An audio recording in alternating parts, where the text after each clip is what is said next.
Audio Jungle.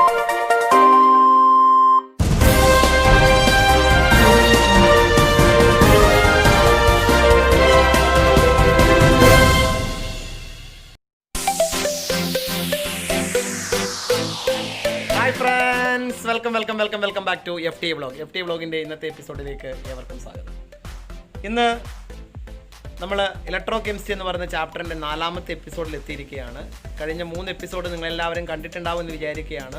ഇന്നത്തെ എപ്പിസോഡിലെ electro chemistry എന്ന് പറയുന്ന ഭാഗത്ത് ഇലക്ട്രോഡ് പൊട്ടൻഷ്യൽ എന്ന് പറയുന്ന പ്രധാനപ്പെട്ട ഒരു ഭാഗമാണ് ഡിസ്കസ് ചെയ്തിരിക്കുന്നത്. ഇലക്ട്രോഡ് പൊട്ടൻഷ്യൽ എങ്ങനെയാണ് സ്റ്റാൻഡേർഡ് ഹൈഡ്രജൻ ഇലക്ട്രോഡ് ഉപയോഗിച്ച് കണ്ടെത്തുക എന്നുള്ളതും, അതുപോലെ അതിൽ നിന്നും സ്റ്റാൻഡേർഡ് റിഡക്ഷൻ പൊട്ടൻഷ്യൽ ക്രമീകരിച്ചുകൊണ്ടുള്ള ഇലക്ട്രോ കെമിക്കൽ സീരീസ് എന്താണെന്നുള്ളതാണ് ഇന്നത്തെ എപ്പിസോഡിൽ ഡിസ്കസ് ചെയ്യുന്നത്. ഇന്നത്തെ എപ്പിസോഡിൽ നമ്മുടെ അമ്പിച്ചു ഒരു ചട്ടി ഉണ്ടാക്കാനുള്ള ശ്രമമൊക്കെ നടത്തിയിട്ടുണ്ടായിരുന്നു. പക്ഷേ അത് ഈ എപ്പിസോഡിൽ ഇട്ട് കഴിഞ്ഞാൽ ഈ എപ്പിസോഡിൻ്റെ ലെങ്ത്ത് വളരെ കൂടിപ്പോകുന്നുള്ളതുകൊണ്ട് അമ്പിച്ചു പറയുകയാണ് ഇന്ന് ചട്ടി വേണ്ട, പകരം മാജിക് ഇടാന്നാണ് പറയുന്നത്. അപ്പോൾ അമ്പിച്ചുവിൻ്റെ മാജിക്കിലേക്ക് നമുക്ക് പോകാം. മാജിക്കിന് ശേഷം ക്ലാസ്സിലേക്ക് പോകാം. ക്ലാസ് കേൾക്കുമ്പോൾ എല്ലാവരും നോട്ട് എഴുതി വേണം, ഓരോ പറയുന്ന കാര്യങ്ങൾ എഴുതി വേണം പോകാൻ. കാരണം ഒരുപാട് കാര്യങ്ങൾ ഇതിനകത്ത് പറഞ്ഞു തരുന്നുണ്ട്. നിങ്ങൾക്ക് മനസ്സിലാവാൻ ആവുന്ന രീതിയിൽ വളരെ സിമ്പിളായിട്ടാണ് പറഞ്ഞു തരാൻ ശ്രമിക്കുന്നത്. ഒന്നിച്ച് കാണാൻ പറ്റുന്നില്ലെങ്കിൽ പകുതി ഭാഗം കണ്ട് നിർത്തി പിന്നീട് ബാക്കി ഭാഗം കണ്ട് അതൊന്ന് ഉറപ്പിച്ചതിന് ശേഷം മാത്രം കാണുക. ഓക്കെ, അപ്പോൾ നമുക്ക് മാജിക്കിലേക്ക് പോകാം. മാജിക്കിന് ശേഷം ക്ലാസ്സിലേക്ക് പോകാം. Bye bye. എല്ലാവരും ലൈക്ക് ചെയ്യുക, ഷെയർ ചെയ്യുക, സബ്സ്ക്രൈബ് ചെയ്യുക. Bye bye.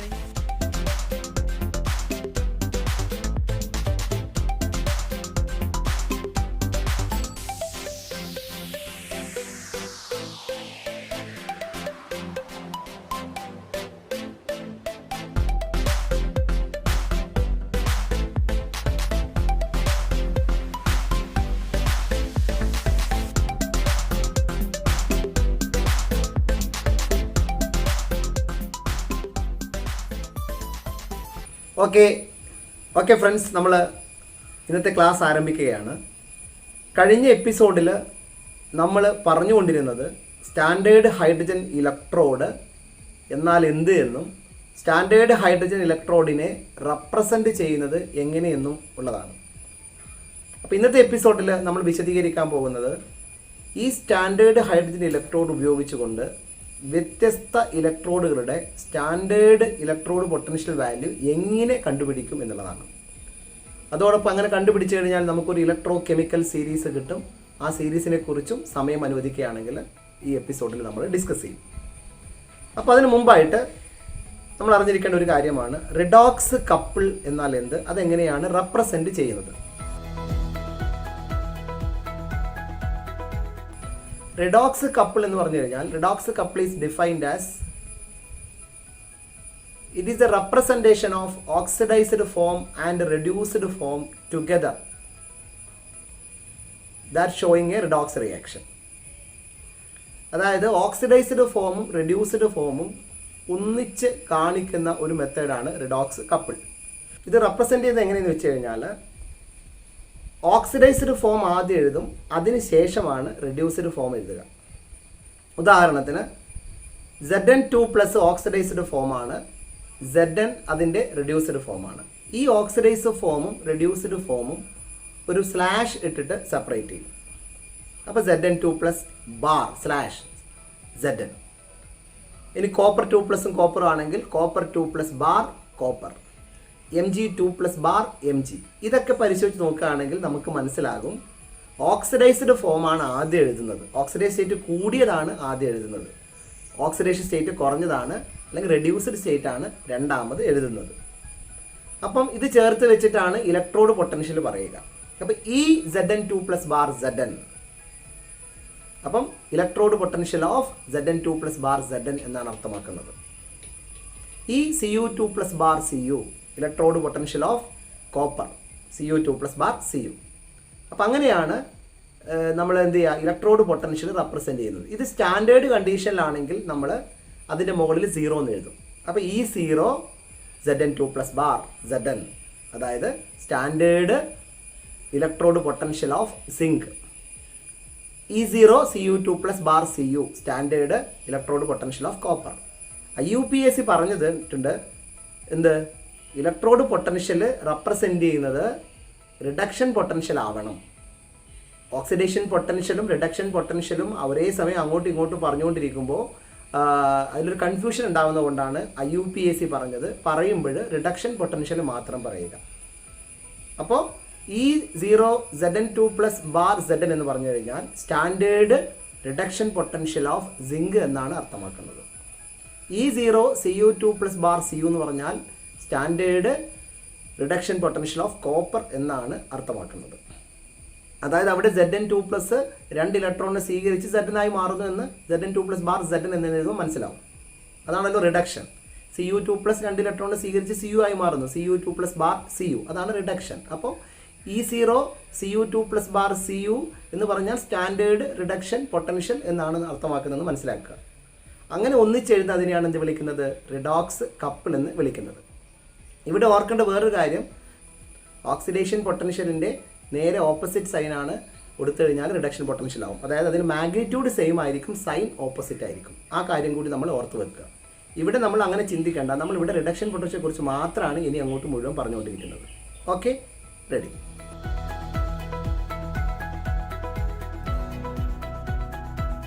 ഇനി നമ്മൾ പറയാൻ പോകുന്നത് സ്റ്റാൻഡേർഡ് ഹൈഡ്രജൻ ഇലക്ട്രോഡ് ഉപയോഗിച്ചുകൊണ്ട് വ്യത്യസ്ത ഇലക്ട്രോഡുകളുടെ ഇലക്ട്രോഡ് പൊട്ടൻഷ്യൽ കണ്ടുപിടിക്കുന്നത് എങ്ങനെയെന്നുള്ളതാണ്.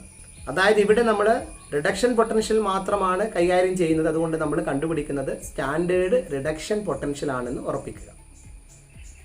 അപ്പോൾ ഒരു ഇലക്ട്രോഡിന് നമ്മൾ മറ്റൊരു ഇലക്ട്രോഡുമായിട്ട് കണക്ട് ചെയ്യുമ്പോഴാണ് നമുക്ക് വോൾട്ട് മീറ്ററിൽ ഒരു EMF കിട്ടുന്നത്.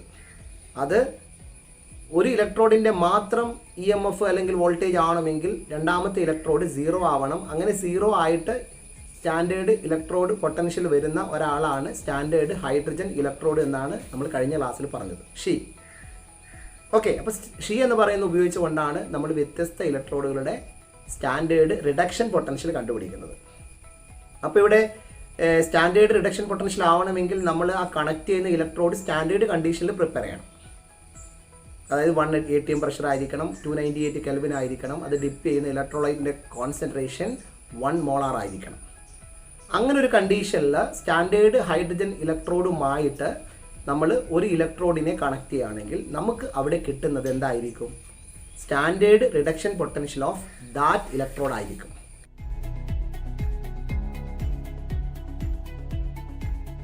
എക്സ്പെരിമെൻ്റൽ നമ്മൾ ഈ ഒരു ഇലക്ട്രോഡ് പൊട്ടൻഷ്യൽ കണ്ടുപിടിക്കാൻ പോവാണ്. അപ്പോൾ electrode potential standard electrode potential കണ്ടുപിടിക്കുമ്പോൾ നമുക്ക് ആ കണക്ട് ചെയ്ത ഇലക്ട്രോഡ് കാഥോഡായിട്ട് വർക്ക് ചെയ്യോ ആനോഡായിട്ട് വർക്ക് ചെയ്യോ എന്ന് നമുക്കറിയില്ല.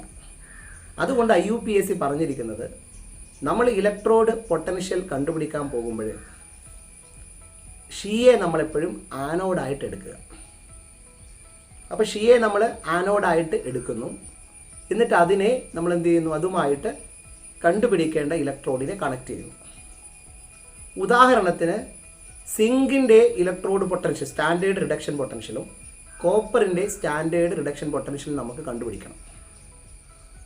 ഈ രണ്ട് ഇലക്ട്രോഡ് പൊട്ടൻഷ്യൽ കണ്ടുപിടിക്കുന്നത് എങ്ങനെയെന്ന് വ്യക്തമാക്കുന്നതിലൂടെ മറ്റ് ഇലക്ട്രോഡുകളുടെയും ഇലക്ട്രോഡ് പൊട്ടൻഷ്യൽ എങ്ങനെയാണ് കണ്ടുപിടിക്കുന്നതെന്ന് നിങ്ങൾക്ക് കൃത്യമായിട്ട് മനസ്സിലാവും. ഓക്കെ, അപ്പോൾ ഫസ്റ്റ് ഞാൻ പറയാൻ പോകുന്നത് കോപ്പറിൻ്റെ സ്റ്റാൻഡേർഡ് റിഡക്ഷൻ പൊട്ടൻഷ്യൽ കണ്ടുപിടിക്കുന്നത് എങ്ങനെയെന്നുള്ളതാണ്.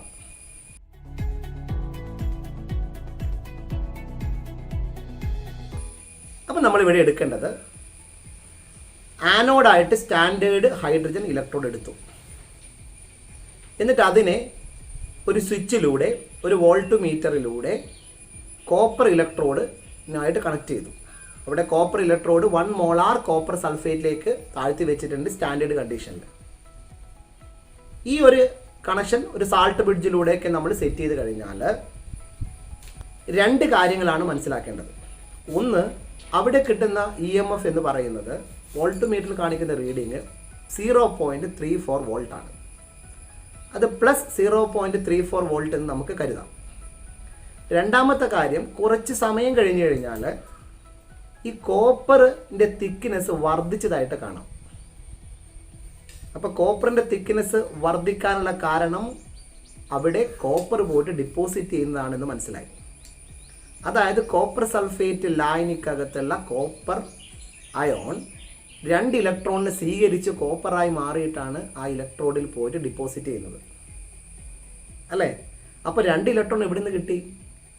ഈ സ്റ്റാൻഡേർഡ് ഹൈഡ്രജൻ ഇലക്ട്രോഡിൽ നിന്ന് ഹൈഡ്രജൻ എന്തായി മാറി? H+ ആയി മാറിയിട്ട് ഇലക്ട്രോണിനെ റിലീസ് ചെയ്തു. 2 H അഥവാ H2 2 H+ ആയി മാറിയിട്ട് 2 ഇലക്ട്രോൺ റിലീസ് ചെയ്തപ്പോൾ ആ 2 ഇലക്ട്രോൺ ഈ വയറിലൂടെ മൂവ് ചെയ്തിട്ട് കോപ്പർ 2+ ആ 2 ഇലക്ട്രോണിനെ സ്വീകരിച്ച് കോപ്പറായിട്ട് ആ ഇലക്ട്രോഡിൽ ഡിപ്പോസിറ്റ് ചെയ്തു. അപ്പോൾ ഇലക്ട്രോൺ ഫ്ലോ ചെയ്യുന്നത് സ്റ്റാൻഡേർഡ് ഹൈഡ്രജൻ ഇലക്ട്രോഡിൽ നിന്നും ഈ പറയുന്ന കോപ്പർ ഇലക്ട്രോഡിലേക്കാണ്. അപ്പോൾ ഇവിടെ സ്റ്റാൻഡേർഡ് ഹൈഡ്രജൻ ഇലക്ട്രോഡ് ആനോഡാണെന്ന് മനസ്സിലായി. രണ്ടാമത്തത് കോപ്പർ ഇലക്ട്രോഡ് എന്തായി ആക്ട് ചെയ്തു? കാത്തോഡായിട്ട് ആക്ട് ചെയ്യുന്നത് നമുക്ക് മനസ്സിലായി. അപ്പോൾ അത് മനസ്സിലായത് ഈ ഒരു കോപ്പറിൻ്റെ തിക്നെസ് വർദ്ധിക്കുന്നതിലൂടെയാണ്. മാത്രമല്ല EMF പോസിറ്റീവാണ്. EMF പോസിറ്റീവ് ആണെങ്കിൽ അതിൻ്റെ അർത്ഥം ഇലക്ട്രോൺ ഫ്ലോ ചെയ്യുന്നത് സ്റ്റാൻഡേർഡ് ഹൈഡ്രജനിൽ നിന്നും കോപ്പറിലേക്കാണ് എന്നാണ് മനസ്സിലാക്കേണ്ടത്. അതിലൂടെ നമുക്ക് standard reduction potential of copper കണ്ടെത്താം. ഈ സെല്ലിനെ എങ്ങനെയാണ് നമ്മൾ റെപ്രസെൻ്റ് ചെയ്യുക? ഇവിടെ ഷീ ആനോഡാണ്, കോപ്പർ കാഥോഡാണ്. അപ്പം നമുക്ക് എങ്ങനെ എഴുതാം? PT solid bar H2 gas 1 bar H+ 1 molar double bar Cu2 + 1 molar bar Cu. Okay, അതിൽ നമുക്ക് EMF കണ്ടെത്താം.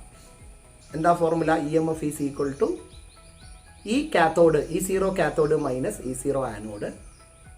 അപ്പോൾ ഇവിടെ നമുക്ക് EMF ഈക്വൽ ടു ഇവിടെ കാത്തോഡ് ആരാണ്? ഇവിടെ കാത്തോഡ് കോപ്പറാണ്. അപ്പോൾ E0 Cu2 + bar Cu minus E0 she അല്ലെങ്കിൽ E0 H+ ബാർ H2. അപ്പോൾ നമുക്ക് സബ്സ്റ്റിറ്റ്യൂട്ട് ചെയ്യാം. EMF എത്ര കിട്ടി? 0.34 is equal to E0 Cu2 + bar Cu minus 0, കാരണം ഷീയുടെ വാല്യൂ 0 ആണ്. അതൊന്ന് സിംപ്ലിഫൈ ചെയ്താൽ നമുക്ക് കിട്ടും E0 Cu2 + bar Cu is equal to +0.34 volt. അപ്പോൾ നമ്മൾ standard reduction potential of copper SHE ഉപയോഗിച്ച് കണ്ടെത്തി.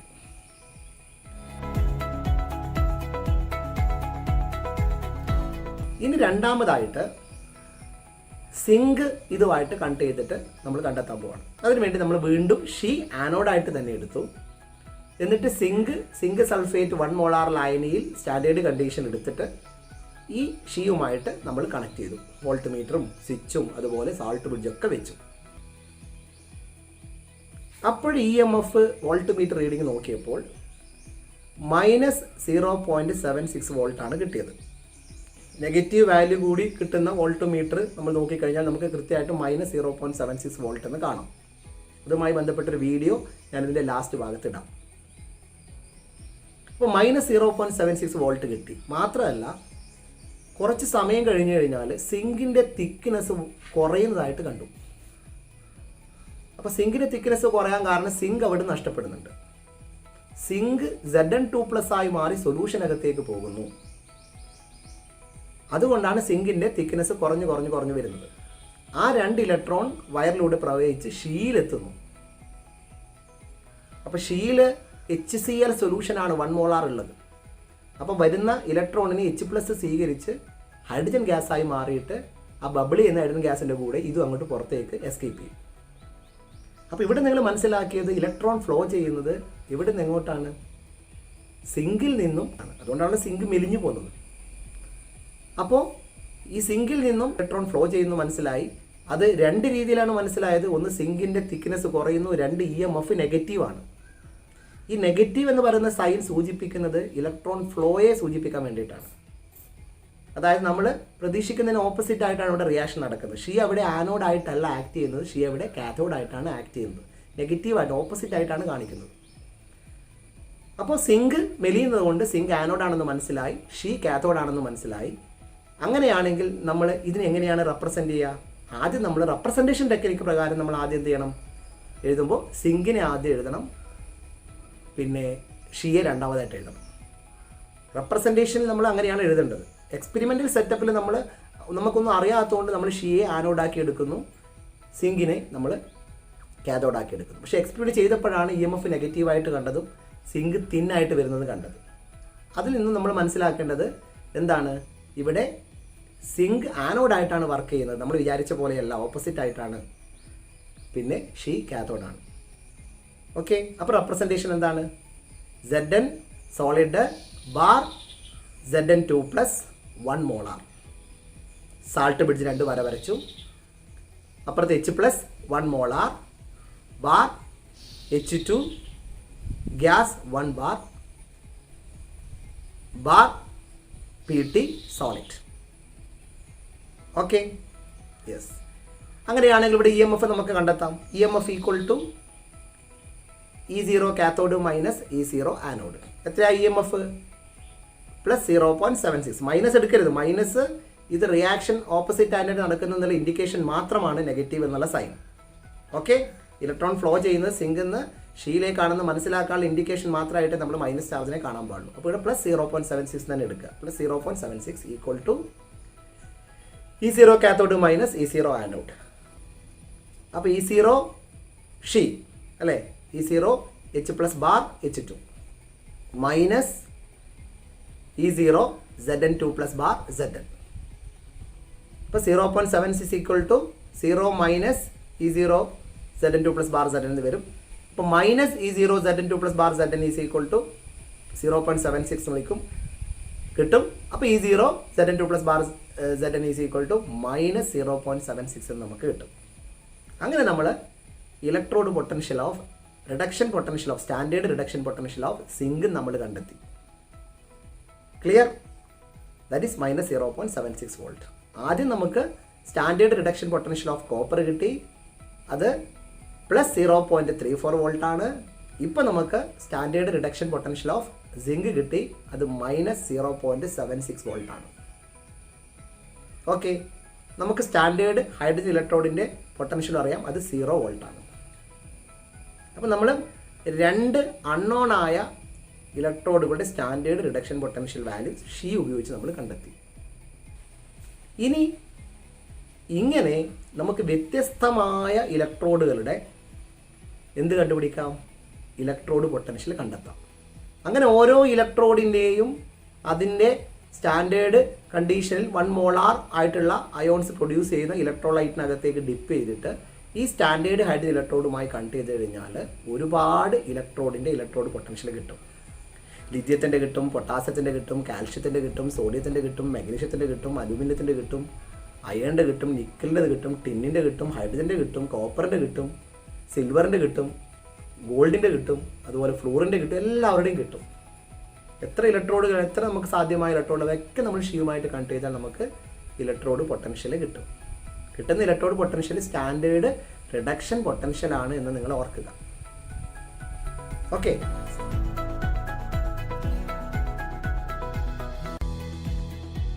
ഈ സ്റ്റാൻഡേർഡ് റിഡക്ഷൻ പൊട്ടൻഷ്യൽ കിട്ടിക്കഴിഞ്ഞാൽ ചിലതിന് മൈനസ് വാല്യൂ ഉണ്ടാവും, ചിലതിന് പ്ലസ് വാല്യൂ ഉണ്ടാവും. അപ്പം നമ്മൾ ഈ സ്റ്റാൻഡേർഡ് റിഡക്ഷൻ പൊട്ടൻഷ്യൽ ഇൻക്രീസിങ് ഓർഡറിൽ ക്രമീകരിച്ചുകൊണ്ട് ഈ മൈനസ് വാല്യൂ ആദ്യവും പ്ലസ് വാല്യൂ താഴെയും വരുന്ന രീതിയിൽ ഇൻക്രീസിങ് ഓർഡറിൽ ക്രമീകരിച്ചുകൊണ്ട് ഒരു ലിസ്റ്റ് ഉണ്ടാക്കാൻ പോവാണ്. ആ ലിസ്റ്റിന് വിളിക്കുന്ന പേരാണ് electro chemical series or activity series. അതിൽ റിഡക്ഷൻ പൊട്ടൻഷ്യൽ കൂടിയ ആൾ ഞാൻ താഴെയാണ് എഴുതുന്നത്, റിഡക്ഷൻ പൊട്ടൻഷ്യൽ കുറഞ്ഞ ആൾ അല്ലെങ്കിൽ ഓക്സിഡേഷൻ പൊട്ടൻഷ്യൽ കൂടിയ ആളെ മുകളിലുമാണ് എഴുതുന്നത്. നിങ്ങൾ ടെക്സ്റ്റ് ബുക്കിൽ നേരെ തിരിച്ചിട്ടാണ്, ഞാൻ ഈ പറയുന്നതിന് നേരെ റിവേഴ്സ് ആയിട്ടാണ് പറയുന്നത്. അവിടെ റിഡക്ഷൻ പൊട്ടൻഷ്യൽ കുറഞ്ഞ ആളാണ് താഴെയുള്ളത്. ഓക്കെ, ഞാൻ പഠിച്ചു വന്നതും എനിക്ക് പറയാൻ സൗകര്യവുമായി വരുന്നത് മിക്കവാറും എന്താണ്, ഈ റിഡക്ഷൻ പൊട്ടൻഷ്യൽ ഇൻക്രീസിങ് ഓർഡറിൽ പറയുന്നതാണ്. അതുകൊണ്ടാണ് ഞാൻ ആ രീതിയിൽ പറയുന്നത്. രണ്ടും ഒന്ന് തന്നെയാണ്. അപ്പോൾ ഞാനിവിടെ പറയുന്നത് മൈനസ് വാല്യൂയിൽ നിന്നും പ്ലസ് വാല്യൂയിലേക്ക് റിഡക്ഷൻ പൊട്ടൻഷ്യൽ കൂടുന്ന രീതിയിലാണ് ഞാൻ പറയുന്നത്. ഓക്കെ, അപ്പോൾ റിഡക്ഷൻ പൊട്ടൻഷ്യൽ വാല്യൂ മൈനസ് കുറവുള്ള ആൾ മുകളിൽ എഴുതുന്നു, പിന്നെ അത് കൂടി കൂടി സീറോയിലെത്തിയ സ്റ്റാൻഡേർഡ് ഹൈഡ്രജൻ ഇലക്ട്രോഡ് മിഡിൽ എഴുതുന്നു, പിന്നെ വീണ്ടും കൂടി കൂടി പോസിറ്റീവ് വാല്യൂവിൽ മാക്സിമം ആയ ഫ്ലൂറിൻ റിഡക്ഷൻ പൊട്ടൻഷ്യൽ കൂടിയ ആൾ താഴെ എഴുതുന്നു. അപ്പോൾ മൈനസ് വാല്യൂയിൽ നിന്നും സീറോയിലൂടെ പ്ലസ് വാല്യൂയിലേക്കുള്ള ഒരു ഇൻക്രീസിങ് ഓർഡർ ഓഫ് റിഡക്ഷൻ പൊട്ടൻഷ്യലാണ് ഈ ഇലക്ട്രോ കെമിക്കൽ സീരീസിൽ നിങ്ങൾ കാണുന്നത്.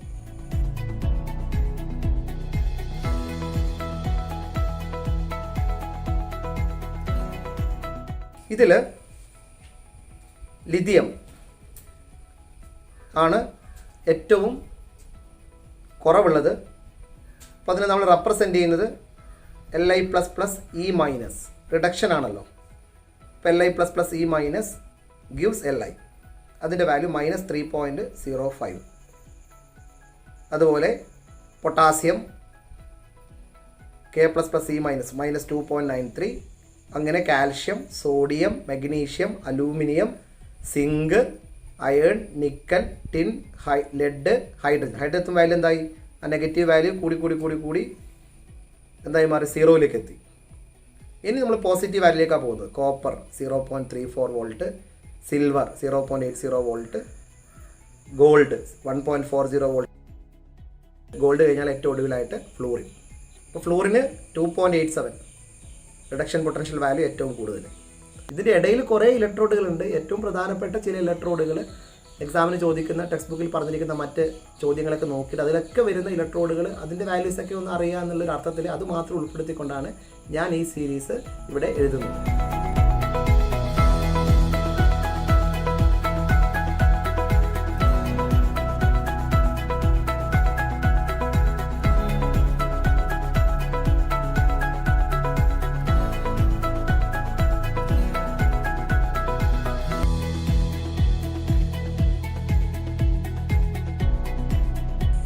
ഓക്കെ, അപ്പോൾ ഈ ഇലക്ട്രോ കെമിക്കൽ സീരീസിൽ റിഡക്ഷൻ പൊട്ടൻഷ്യൽ വാല്യൂ ഏറ്റവും കുറവുള്ള ലിഥിയം തുടങ്ങി റിഡക്ഷൻ പൊട്ടൻഷ്യൽ വാല്യൂ ഏറ്റവും കൂടുതലുള്ള ഫ്ലൂറിലേക്ക് ക്രമീകരിച്ചിരിക്കുന്നു. അപ്പോൾ ഇതാണ് ഇലക്ട്രോ കെമിക്കൽ സീരീസ്. ക്ലിയർ ആയെന്ന് വിചാരിക്കുകയാണ്. ഒന്നുകൂടി റിവൈൻഡ് ചെയ്ത് കേട്ടോളൂ, അപ്പോൾ ക്ലിയർ ആയിക്കോളും. ഓക്കെ, ഇനി നമ്മൾ പറയാൻ പോകുന്നത് ഈ ഇലക്ട്രോ കെമിക്കൽ സീരീസിൻ്റെ ചില ആപ്ലിക്കേഷനെ കുറിച്ചിട്ടാണ്. അത് നമുക്ക് അടുത്ത ക്ലാസ്സിൽ പറയാവുന്നതാണ്. ഇത് കുറേ ലെങ്തി ആയിട്ടുണ്ടെന്ന് തോന്നുന്നു. അപ്പോൾ അതിനെക്കുറിച്ച് നമുക്ക് അടുത്ത ക്ലാസ്സിൽ ഇലക്ട്രോ കെമിക്കൽ സീരീസിൻ്റെ ആപ്ലിക്കേഷനെ കുറിച്ചും അതുപോലെ അതുമായി ബന്ധപ്പെട്ട് ചില പ്രോബ്ലംസും അതുപോലെ നമുക്ക് അടുത്ത ഭാഗത്തേക്ക് കടക്കാം. ഓക്കെ, അപ്പോൾ ഈ ക്ലാസ് എല്ലാവർക്കും ഇഷ്ടപ്പെട്ടെന്ന് വിചാരിക്കുകയാണ്. സ്റ്റാൻഡേർഡ് ഹൈഡ്രജൻ ഇലക്ട്രോഡ് ഉപയോഗിച്ചുകൊണ്ട് വ്യത്യസ്ത ഇലക്ട്രോഡുകളുടെ ഇലക്ട്രോഡ് പൊട്ടൻഷ്യൽ കണ്ടെത്തുക എന്നുള്ളതാണ് ഞാനിവിടെ എക്സ്പ്ലെയിൻ ചെയ്തത്. EMF പോസിറ്റീവായിട്ടും നെഗറ്റീവായിട്ടൊക്കെ വരുമ്പോൾ എന്ത് ചെയ്യണം എന്നുള്ള കാര്യം നിങ്ങൾക്ക് മനസ്സിലായിട്ടുണ്ടാവും. അങ്ങനെ റിഡക്ഷൻ പൊട്ടൻഷ്യൽ കിട്ടിക്കഴിഞ്ഞാൽ അതിനെങ്ങനെ ക്രമീകരിക്കണം എന്ന് നിങ്ങൾക്ക് മനസ്സിലായിട്ടുണ്ടാവും. അപ്പോൾ എല്ലാവരും ക്ലാസ്സുകൾ നന്നായിട്ട് ശ്രദ്ധിച്ച് ഒന്നുകൂടി വീണ്ടും ആവർത്തിച്ച് കേൾക്കുക. ആദ്യമായിട്ട് കേൾക്കുന്നവർക്ക് പ്രയാസം എന്തായാലും ഉണ്ടാവും. ഇലക്ട്രോ കെമിസ്ട്രി ഞാൻ ആദ്യമേ പറഞ്ഞിട്ടുണ്ട്. പക്ഷെ മനസ്സിലാക്കിയാൽ ഇതുപോലെ എളുപ്പമുള്ള സംഭവം വേറെയില്ല. അടിപൊളി സാധനമാണ്. നിങ്ങളിത് കൃത്യമായിട്ടൊന്ന് കേൾക്കുക. 1, 2, 3, 4 തവണ കാണുക. കൃത്യമായി എഴുതി വെക്കുക. ഓക്കെ.